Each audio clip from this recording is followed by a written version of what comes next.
बिस्मिल्लाहिर्रहमानिर्रहीम अस्सलामुअलैकुम वरहमतुल्लाहि वबरकातुहू। उम्मीद है दोस्तों सब खैर आफियत से होंगे। आज के अपने इस वीडियो के अंदर हम CS 205 का लेक्चर मॉड्यूल नंबर 6 कवर करने जा रहे हैं, जिसके अंदर हमारा जो टॉपिक है वो है information security transformation framework for layers. ये जो टॉपिक है ये आपके पेपर के लॉन्ग क्वेश्चन के लिहाज से इंपॉर्टेंट है। सो आपने इस टॉपिक के अंदर इसकी जो लेयर्स के ये चार नाम है ये अच्छे से करने हैं, और इन लेयर्स के अंदर आगे फर्दर जो हम नीचे पॉइंट्स पढ़ेंगे उन पॉइंट्स को आपने अच्छे से समझना है, ताकि आपका जो लॉन्ग क्वेश्चन है वो अच्छे तरीके से कवर हो सके। तो दोस्तों सबसे पहले हम ये समझ लेते हैं कि इंफॉर्मेशन सिक्योरिटी ट्रांसफॉर्मेशन फ्रेमवर्क क्या होता है।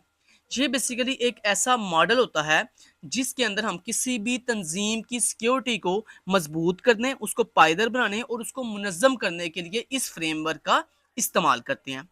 इस फ्रेमवर्क को इम्प्लीमेंट करवाने के लिए चार लेयर्स होती हैं। इन चार लेयर्स को बारी बारी हम अपनी तंजीम या अपनी ऑर्गेनाइजेशन जो है उसकी सिक्योरिटी को मजबूत करने के लिए बारी बारी यूज़ करते हैं या बारी बारी इम्प्लीमेंट करते हैं। इन स्टेप्स के अंदर सबसे पहला आपने स्टेप परफॉर्म करना होता है सिक्योरिटी हार्डनिंग।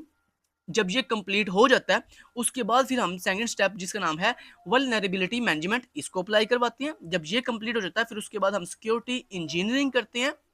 ठीक है, जब ये भी कंप्लीट हो जाए फिर लास्ट पे हम सिक्योरिटी गवर्नेंस करते हैं। तो ये चारों जो हमारे पास लेयर्स हैं ये हम बारी बारी जो है वो अपनी ऑर्गेनाइजेशंस की सिक्योरिटी के ऊपर इंप्लीमेंट करवाते हैं। ठीक है, ताकि उसको मजबूत किया जा सके। यही चीज नीचे आपको इस डायग्राम के अंदर दिखाई जा रही है कि सबसे पहले स्टेप नंबर 1 कंप्लीट किया जाएगा, इंप्लीमेंट होगा और उसको कंप्लीट किया जाएगा। फिर स्टेप नंबर 2, फिर इस तरह स्टेप नंबर 3 और लास्ट पे स्टेप नंबर 4। जब ये चारों स्टेप्स कंप्लीट हो जाएंगे, चारों लेयर्स कंप्लीट हो जाएंगी, तो आपके जो ऑर्गेनाइजेशन है उसकी जो सिक्योरिटी है वो बहुत ही मजबूत, मुनज़्ज़म और पायदार हो जाएगी। अब बारी बारी समझ लेते हैं कि ये चारों लेयर्स हैं क्या और इसमें किन किन पॉइंट्स को जो है वो मद्देनजर रखा जाता है। सबसे पहले दोस्तों हमारे पास यहाँ पे जो पहली लेयर है उसका नाम है सिक्योरिटी हार्डनिंग। दोस्तों सिक्योरिटी हार्डनिंग में क्या होता है? सिक्योरिटी हार्डनिंग में बेसिकली सबसे पहले हम अपने तमाम के तमाम सिस्टम, सर्वर्स, नेटवर्क्स और एप्लीकेशंस को ज़्यादा से ज़्यादा महफूज करने की जो बात है वो करते हैं।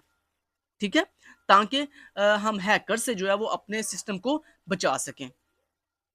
अब सिक्योरिटी हार्डनिंग के अंदर सबसे पहले हम क्या करते हैं? सबसे पहला जो स्टेप होता है वो होता है कंपाइल आईटी एसेट्स। यानी हमारी कंपनी के अंदर हम सबसे पहले ये देखते हैं कि हमारी कंपनी के अंदर कितने आईटी से बिलोंग करने वाले कितने सिस्टम्स हैं, कितने सर्वर्स हैं, लैपटॉप्स कितने हैं, डेटाबेसेस कितने हैं और नेटवर्क डिवाइसेस कितनी हैं। जब उनका हम एक लिस्ट बना लेते हैं फिर हम जो है सिक्योरिटी हार्डनिंग में दूसरा स्टेप जो परफॉर्म करते हैं वो ये करते हैं एस्टेब्लिश मिनिमम सिक्योरिटी बेसलाइन, कि हम अपनी जो मिनिमम रिक्वायरमेंट है सिक्योरिटी की वो सबसे पहले जो है वो एस्टेब्लिश करते हैं। इसके अंदर आपका एक इंपॉर्टेंट एक एमसीक्यूज भी बन सकता है। एमएसबी स्टैंड फॉर, तो MSB stand for minimum security baseline. अब मिनिमम सिक्योरिटी बेसलाइन जैसे दोस्तों आप किसी जॉब के लिए अप्लाई करते हो तो वहां पे लिखा होता है कि मिनिमम आपकी क्वालिफिकेशन जो है वो इतनी होनी चाहिए। तो ये क्या है? इसको बेसिकली कहते हैं मिनिमम रिक्वायरमेंट। ऐसे दोस्तों जब हम किसी भी कंपनी के अंदर अपना जो सबसे पहली लेयर है सिक्योरिटी हार्डनिंग जब इसको अप्लाई करवाते हैं तो इसके अंदर जब सेकंड स्टेप पे हम आते हैं तो यहाँ पर हम सबसे पहले ये देखते हैं कि हमारी सिक्योरिटी की मिनिमम बेसलाइन क्या है, मिनिमम रिक्वायरमेंट क्या है। उसके बाद फिर हम जो है जब ये कंप्लीट हो जाता है फिर तीसरा स्टेप ये होता है research security controls and bench marks. अब इसमें सबसे पहले हम जो है अपने जो सिक्योरिटी कंट्रोल्स हमने अप्लाई करने होती हैं उनको रिसर्च करते हैं कि आया कि कौन सा सिक्योरिटी कंट्रोल जो है वो हमारे सिस्टम के लिए बेस्ट रहेगा। जब हम अपना बेस्ट सिक्योरिटी कंट्रोल जो है वो रिसर्च कर लेते हैं फिर उसके बाद हम पायलट यानी टेस्ट करते हैं। टेस्ट मीन यानी अपने उस सिक्योरिटी कंट्रोल को अपने पूरे सिस्टम के ऊपर अप्लाई करने से पहले हम चंद एक सिस्टम पर उसको टेस्ट करते हैं कि आया कि उस सिक्योरिटी कंट्रोल की वजह से हमारा कोई सिस्टम जो है वो यहाँ से हमारी कोई एप्लीकेशन या हमारा कोई सिस्टम जो है वो असरअंदाज तो नहीं हो रहा, मतलब इफेक्ट तो नहीं हो रहा। अच्छा जी, जब ये टेस्ट कंप्लीट हमारा सक्सेसफुल हो जाता है, उसके बाद फिर हम क्या कर देते हैं, वो जो हमने सिक्योर कहता है इम्प्लीमेंट कंट्रोल्स यानी वो जो हमने अपना एक सिक्योरिटी कंट्रोल मुंतखब किया था कि हमने इसको जो है वो अपने सिस्टम्स के ऊपर अप्लाई करना है, उसको भी हम क्या कर देते हैं, इम्प्लीमेंट करवा देते हैं उस कंट्रोल्स को।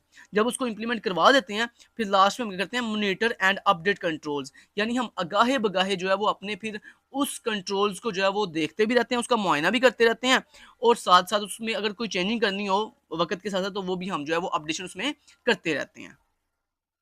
नेक्स्ट दोस्तों जब ये हमारी फर्स्ट लेयर कंप्लीट हो जाती है, फिर हमारी सेकंड लेयर आती है जी वल्नरेबिलिटी मैनेजमेंट।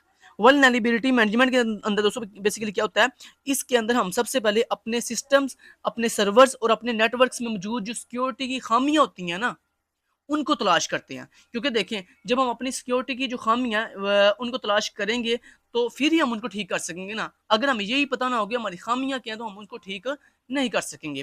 तो इस लेयर के अंदर, सेकंड लेयर के अंदर बेसिकली हमारा यही काम होता है कि हम अपने सिस्टम, सर्वर्स और नेटवर्क्स के अंदर मौजूद जितनी भी खामियाँ होती हैं, उनको बर वक़्त जो है वो फाइंड करते हैं, तलाश करते हैं।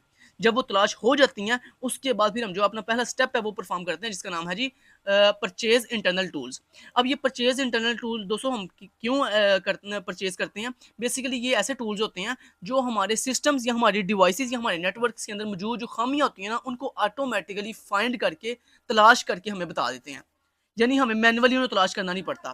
तो ये वो टूल्स होते हैं, इनमें उन्होंने 2 टूल्स के नाम बताए हैं, नेसेस और क्वालाइज़। ये बेसिकली वो 2 टूल्स हैं, इसके अलावा और भी टूल्स होंगे, लेकिन ये 2 वो टूल्स हैं जो हम जब परचेज़ करते हैं ना, और इसको जब हम इम्प्लीमेंट करवाते हैं अपने सिस्टम्स के ऊपर, अपने सर्वर्स के ऊपर, तो उनके अंदर जो भी सिक्योरिटी की खामियाँ होती हैं ना, वो हमें ऑटोमैटिकली तलाश करके दे देते हैं। जब हम इन टूल्स का इस्तेमाल करके अपनी सिक्योरिटी खामियाँ तलाश कर लेते हैं, फिर उसके बाद नेक्स्ट स्टेप क्या होता है, कंडक्ट वल्नरेबिलिटी असेसमेंट्स। कि यानी फिर हमने ये क्या करना बोला कि हमें हमारी खामियाँ तो मिल गई, अब हमने जो है जो खामियाँ हैं उनको कंडक्ट करना है, ठीक है? ताकि उनको दुरुस्त किया जा सके, मतलब उनको लिखेंगे, राइट करेंगे, कंडक्ट करेंगे। हमें टूल्स ने जो है बता तो दिया कि ये खामियाँ, अब हम उनको क्या करेंगे, एक लिस्ट की फॉर्म के अंदर अपने पास नोट करेंगे अच्छे से। फिर उसके बाद थर्ड स्टेप पे हम क्या करेंगे, प्रायोरिटाइज एंड रेमेडिएट। इसमें बेसिकली हम क्या करते हैं कि वो तमाम के तमाम सिस्टम्स जिनकी सिक्योरिटी सबसे ज़्यादा कमज़ोर है, उनको हम या जो जल्दी इफेक्ट हो सकते हैं हैकर्स की वजह से, उनको हम सबसे पहले जो है वो प्रायोरिटी बेस पर सबसे पहले जो है ठीक करते हैं। उनकी उनकी सिक्योरिटी को सबसे पहले जो है वो हम मजबूत करते हैं, ठीक है? फिर इसी तरह प्रायोरिटी बेस जिसकी उससे जो है ना अच्छी सिक्योरिटी होती है, उसको उसके बाद फिर उसके बाद, ठीक है? इस तरह से जो है वो हम प्रायोरिटी वाइज़ जो है वो अपने तमाम के तमाम सिस्टम्स और नेटवर्क जो है वो उनकी सिक्योरिटी को मजबूत बनाते हैं। फिर उसके बाद दोस्तों हम जो है जब मजबूत कर लेते हैं, फिर उसके बाद हम उसके ऊपर एक रिपोर्ट भी लिखते हैं, जिस रिपोर्ट में हम ये बताते हैं कि हमें कितने जो है वो मतलब खामियाँ मिली थी, उनमें कितनी को दुरुस्त किया गया और कितनी अभी बाकी हैं। उसके बाद फिर लास्ट स्टेप होता है repeat cycle on quarterly and monthly basis. यानी ये जो हमने पूरे का पूरा एक सेटअप किया, मतलब वल्नरेबिलिटी की है, मतलब सबसे पहले अपनी खामियां देखी, फिर उसके बाद उनको ठीक किया, तो इसी साइकिल को हम जो है बार बार फिर जो है वो मंथली बेस पर या क्वार्टरली बेस पर जो है वो रिपीट करते रहते हैं। क्योंकि दोस्तों ऐसा तो हो नहीं सकता है कि एक चीज एक दफ़ा आपने खामी ठीक कर लिया, वो खामी कभी आएगी नहीं, वक्त के साथ साथ वो खामी दोबारा आ सकती है। तो उसको फिर ठीक करने के लिए हम फिर यही स्टेप जो है वो दोबारा से कंप्लीट करते हैं। उसके बाद दोस्तों नेक्स्ट हमारे पास जो थर्ड लेयर आती है सिक्योरिटी को मजबूत करने के लिए, वो है जी सिक्योरिटी इंजीनियरिंग। सिक्योरिटी इंजीनियरिंग के अंदर बेसिकली हम क्या करते हैं, अपने वो तमाम के तमाम सिक्योरिटी के तकनीकी पहलुओं पर काम करते हैं, जिन तकनीकी पहलुओं पर काम करने के बाद हमारे जो सिस्टम की सिक्योरिटी है वो बहुत ही मजबूत हो जाती है।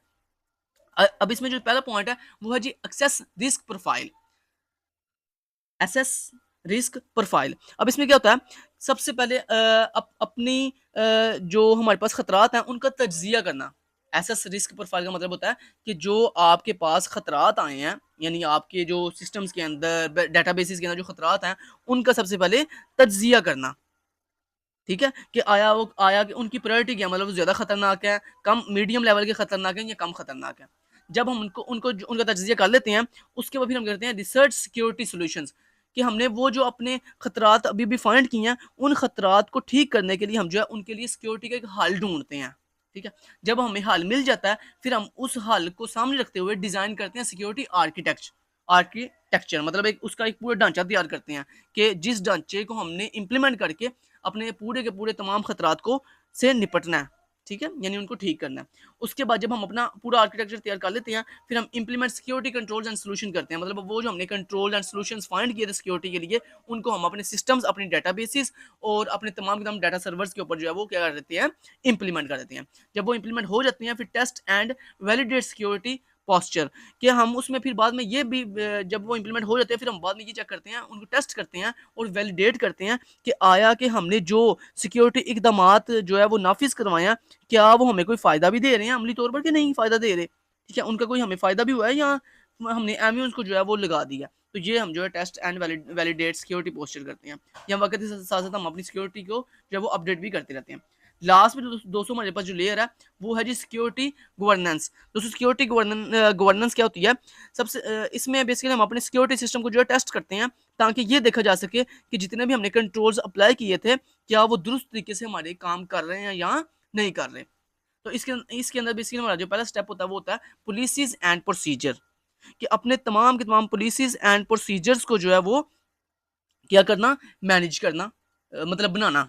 ठीक है, पॉलिसीज एंड प्रोसीजर का मतलब ये होता है अपनी तमाम की तमाम पॉलिसीज बनाना और अपने तमाम के तमाम जो है वो प्रोसीजर्स को रेडी करना। ठीक है, उसके बाद सेकंड स्टेप क्या है? Risk management. रिस्क मैनेजमेंट में दोस्तों क्या होता है? रिस्क मैनेजमेंट में ये होता है कि खतरात का इंतजाम करना, कि मतलब जब हमने पॉलिसीज एंड प्रोसीजर जो है वो रेडी कर ली हैं, उसके बाद हमने ये देखना है कि हमारी जो जितने भी खतरात हैं उनका इंतजाम क्या है, मतलब उनको कैसे जो है ठीक किया जा सकता है। ठीक है, उसके बाद थर्ड स्टेप में हम ये करते हैं कोर गवर्नेंस एक्टिविटीज, मतलब डिफरेंट तरह की जो है वो एक्टिविटीज परफॉर्म करते हैं। जैसे हम पहली एक्टिविटी परफॉर्म करते हैं चेंज मैनेजमेंट। चेंज मैनेजमेंट के अंदर हम अपने सिस्टम और सिक्योरिटी पॉलिसीज के अंदर कुछ तब्दीलियां जो है वो करते हैं, ताकि गलती या नुकसान ना हो सके। ठीक है, और उसके बाद इंसिडेंट मैनेजमेंट। इंसिडेंट मैनेजमेंट में क्या होता है? इंसिडेंट मैनेजमेंट एक ऐसी एक्टिविटी होती है जिसके अंदर ये होता है कि अगर अचानक कोई हैकर या कोई भी इलीगल एक्टिविटी परफॉर्म होती है हमारे सिस्टम्स के ऊपर, तो उसको किस तरह से हैंडल करना है, किस तरह से उसको ठीक करना है, ये इंसिडेंट्स मैनेजमेंट के अंदर आता है। और लास्ट हमारे पास जो एक्टिविटी होती है उसको हम कहते हैं internal audit. Sorry, internal audit में क्या होता है कि हम अपने सिक्योरिटी सिस्टम्स और पॉलिसीज का बाकायदा मुआयना करते रहते हैं, ताकि हमें अपनी कमजोरियों की निशानदही हो सके। उसके बाद दोस्तों नेक्स्ट स्टेप हमारा ये होता है ट्रेनिंग एंड अवेयरनेस।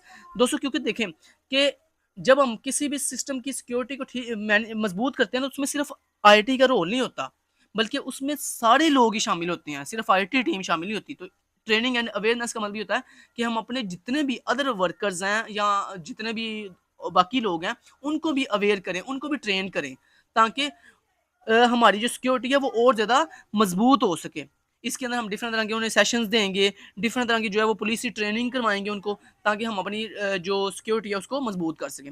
और लास्ट पे परफॉर्मेंस रिव्यूज़ के सबसे आखिर में भी हम अपनी परफॉर्मेंस जो हम जो है उसको रिव्यू करेंगे, उसको देखेंगे कि आया कि हमने जो कारकर्दगी की है अपने पूरे सिस्टम के ऊपर, क्या वो बिल्कुल ठीक ठीक है, क्या वो ठीक से वर्क कर रही है, उसका हमें कोई फ़ायदा हुआ है या नहीं हुआ। तो ये सारी हम फिर लास्ट पे परफॉर्मेंस रिव्यूज़ में करते हैं।